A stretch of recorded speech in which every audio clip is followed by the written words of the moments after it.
চন্দ্রিমা উদ্যানে বিএনপি পুলিশের সংঘর্ষ, আহত অর্ধশতাধিক।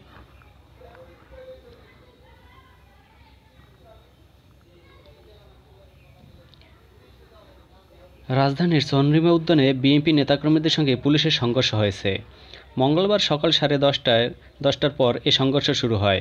পুলিশকে লক্ষ্য করে ইটপাটকেল ছুড়তে দেখা গেছে বিএনপি নেতাকর্মীদের। জবাবে টিয়ার শেল ছুড়তে দেখা যায় পুলিশকে।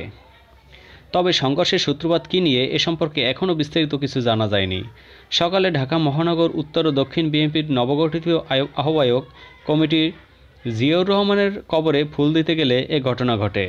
সকাল 11:30টায় শেষ খবর পাওয়া পর্যন্ত এখনও সেখানে থেমে থেমে পুলিশ ও বিএনপি নেতাকর্মীদের সংঘর্ষ চলছে। পুলিশের ফাঁকা গুলিতে ঢাকা মহানগর উত্তর বিএনপির সদস্য সচিব আমিনুল হক, যুগ্ম আহ্বায়ক ফেরদৌসী আহমেদ মিষ্টিসহ অর্ধশতাধিক আহত হয়েছেন বলে দলের পক্ষ থেকে জানানো হয়েছে।